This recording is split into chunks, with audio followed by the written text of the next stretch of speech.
केरला में कांग्रेस की क़यादत वाली यूडीएफ हुकूमत ने पीर के रोज़ ख़वातीन के लिए मुफ्त बस सफ़र स्कीम का आगाज़ कर दिया है।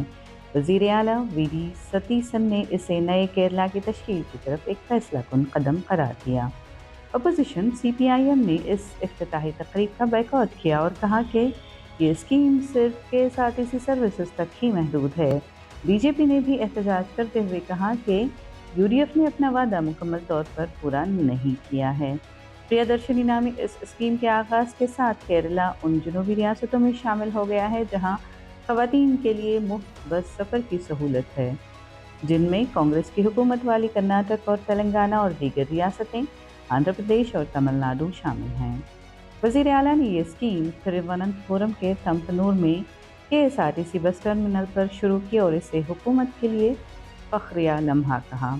ये सहूलत ख़वातीन और ट्रांसजेंडर्स के लिए है। उन्होंने डिपो में चिराग रोशन करके इस मंसूबे का इफ्तिताह किया और कहा कि ये खैरात नहीं बल्कि ये एक फलाही इक़दाम है। हुकूमत इस स्कीम के लिए सालाना तकरीबन 800 करोड़ रुपए केएसआरटीसी को फराहम करेगी। एक मुसाफिर खातून ने वज़ीर आला से पूछा कि बचाए गए पैसों का क्या करें, तो उन्होंने इसे सेविंग स्कीम में जमा करने को कहा। हुकूमत निजी ट्रांसपोर्ट सेक्टर को भी मजबूत बनाने के मंसूबे रखती है। ट्रांसपोर्ट वज़ीर सीपी जॉन ने कहा कि हुकूमत का मकसद पब्लिक ट्रांसपोर्ट को आसान बनाना है। इफ्तिताह के बाद वज़ीर आला और काबिना के अरकान ने ख़वातीन मुसाफिरों के साथ थम्पनूर से सेक्रेटेरिएट तक केएसआरटीसी बस में सफ़र किया।